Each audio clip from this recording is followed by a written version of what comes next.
طے ہو گیا سیدہ کے ساتھ. ٹھیک. اب مولائے کائنات کا خود کا گھر نہیں تھا کیونکہ علی رہتے تھے رسول اللہ کے یہاں. تو اب چچا کے بیٹے ہیں, چچا زاد بھائی ہیں, اب شادی ہو رہی ہے تو گھر کا انتظام کون کرے گا؟ کپڑے لتے کا انتظام کون کرے گا؟ سامان کا انتظام کون کرے گا؟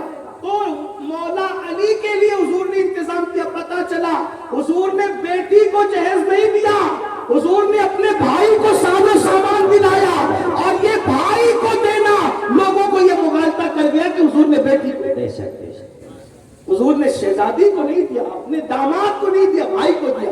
اگر آپ بھی بھائی کے لیے لاکھوں خرچہ کرتے تو میں آپ کو سلام کرتا ہوں. کریں نا آپ بھی, بھائی کے لیے کریں, حضور نے کیا آپ بھی کریں. اب آپ کہیں گے تو نے باپ کو کہہ دی.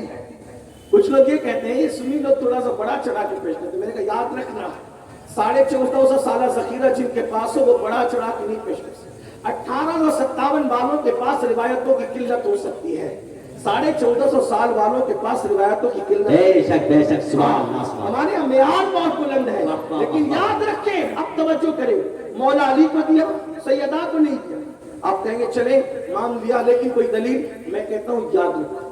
ایک عورت سیدہ عائشہ پاک کے پاس آئی, اماں عائشہ پاک نے اس کو ایک کھجور دی, اس کے ساتھ 2 بیٹیاں تھیں, اس نے ایک کھجور لی, اس کے 2 برابر ٹکڑے کیے, دونوں بیٹیوں کو دے دیا.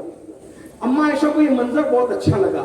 حضور علیہ السلام تشریف لائے تو میرے آقا سے انہوں نے عرض کیا کہ یا رسول اللہ, ایک عورت آئی تھی, وہ غریب تھی, میں نے اس کو ایک کھجور دی, 2 بیٹیاں تھی, دونوں کو برابر اس نے ٹکڑے کر کے دیے. میرے آقا نے فرمایا, حدیث پاک کا مفہوم ہے, عائشہ اس نے اچھا کیا, اگر وہ برابر نہیں کرتی نا ٹکڑے تو اس کی پوچھ ہوتی قیامت کے. برابری کا سلوک اولاد کے لیے یہاں تک ہے, اگر 2 بچے بیٹھے ہیں, ایک کو بوسہ دو تو دوسرے کو بھی بوسہ دینا ہے آپ کو. ایک کو بوسہ دیا, دوسرے کو بوسہ نہیں دیا, قیامت کے دن آپ کی پکڑ ہوگی. ایک کو کھلونے دلایا تو دوسرے کو بھی کھلونے دلانا, یہ انصاف ہے.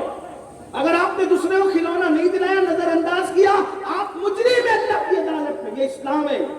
اب آپ سے پوچھتا ہوں, جب رسول کھلونا دلانے میں انصاف کا حکم دے رہے, کھجور کی تقسیم میں انصاف کا حکم دے رہے, تو حضور کی ایک بیٹی تو نہیں تھی نا. یہی تو اہل سنت کا مقدمہ ہے زندہ باد. کہ حضور کی ایک بیٹی نہیں تھی نا, حضور کی تو 4 شہزادیاں تھیں.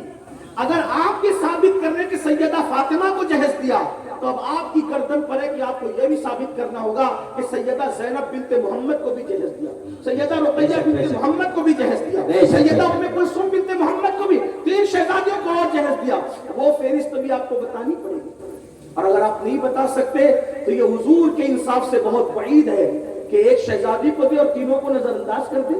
بلکہ ایک بات اور عرض کروں, جب سیدہ فاطمہ کی شادی ہوئی تو رسول اللہ صلی اللہ علیہ وآلہ وسلم کے پاس ان دنوں بظاہر مال کی قلت تھی, لیکن جب ان 3 شہزادیوں کی شادیاں ہوئی اس وقت تو سیدہ خدیجہ حیات تھی, ملکہ تجار موجود تھی, تجارت شام اور یمن تک جا رہا تھا, تو اگر دینا تھا تو اس وقت زیادہ دیا جاتا.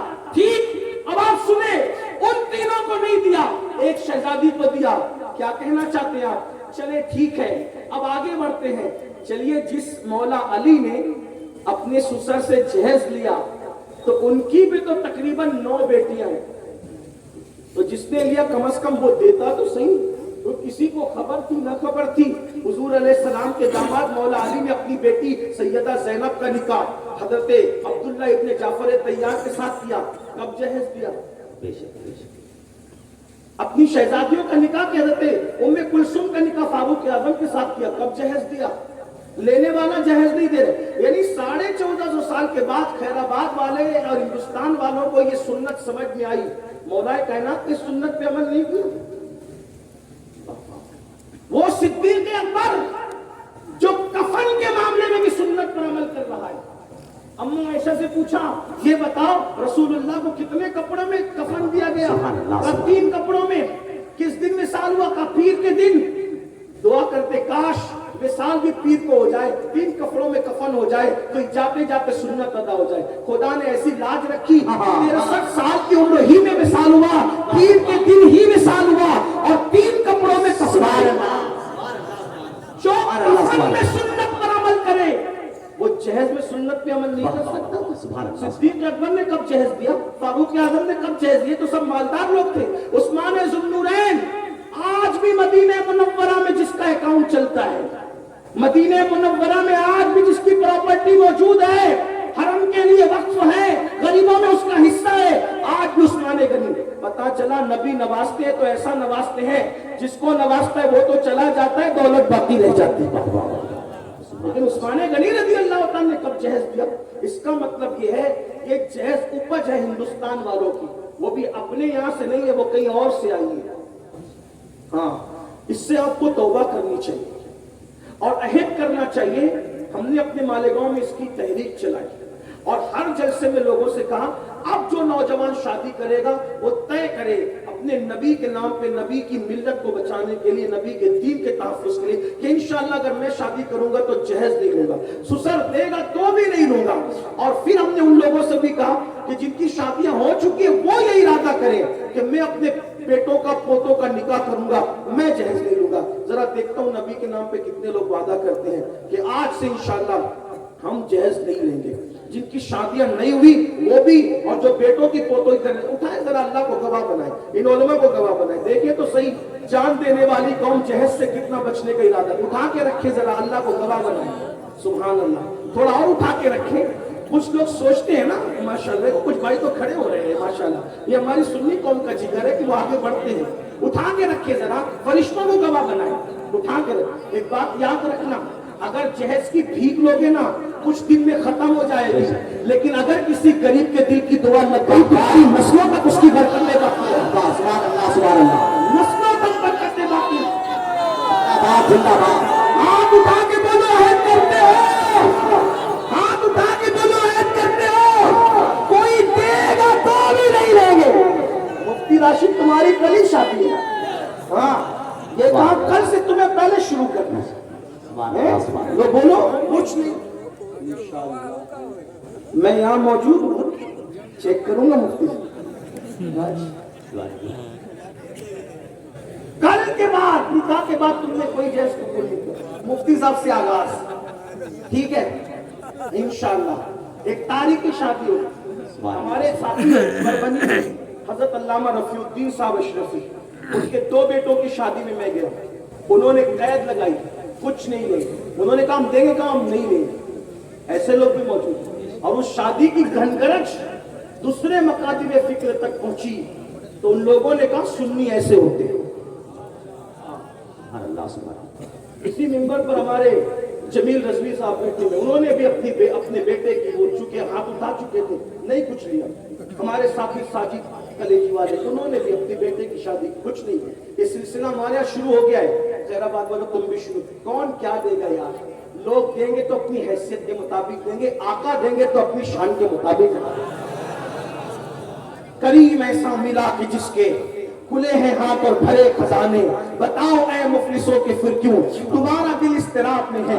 بات ختم کرتے ہیں تو یاد رکھنا, بولو جہیز کا بائیکاٹ کرتے ہو انشاءاللہ. وہ کہیں گے ہمیں دینے کا, ہم نے نہیں لینا. کبھی کسی اور موقع پہ تم اپنی بیٹی کو جو چاہو دے دو, تم مالک ہو. شادی میں نہیں لیں گے, ختم کرو, کریں گے انشاءاللہ. انشاءاللہ اگر ایسا ہوا آپ کا گھر ہمیشہ ہرا بھرا رہے گا انشاءاللہ. فقیر قادری کی دعا ہے, اگر اسلامی بچیوں کی آبرو بچانے کے لیے غریبوں سے رشتے جوڑنا شروع کیے اور جہیز کا بائیکاٹ کیا, انشاءاللہ رہتی دنیا تک تمہارے گھر میں برکتیں قائم رہیں گی. سبحان اللہ.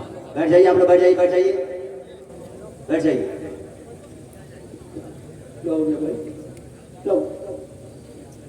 جو بات کر رہا تھا وہ اب آپ اختتام پہ سماعت کر لیں. عرض یہ کر رہا تھا, حضرت سیدہ سمیہ رضی اللہ تبارک و تعالیٰ, ابو جہل نے مارا, بال پکڑ کے باندھ دیے درخت سے, چھوڑو محمد کو, نہیں چھوڑ سکتے, محمد عربی کو چھوڑ نہیں سکتے. بتائیں پھر اس سے مارتے مارتے تھکا, کل پھر مارے, بہت مارتا رہا. اور ایک وقت آیا کہ حضرت سمیہ کو ایک دردناک شہادت سے سامنا کرنا پڑا, گزرنا پڑا کہ ایک پیر, توجہ کرنا, ایک پیر اونٹ کے ایک پیر میں باندھا, دوسرا پیر اونٹ کے دوسرے پیر میں باندھا, اور دونوں اونٹوں کو مخالف سمت میں دوڑا کر کے آپ کی شرم کی جگہ پہ تیر چلا کر سیدہ سمیہ کو شہید کر دیا. وہ خاتون بڑھاپے کے باوجود شہید تو ہو گئی,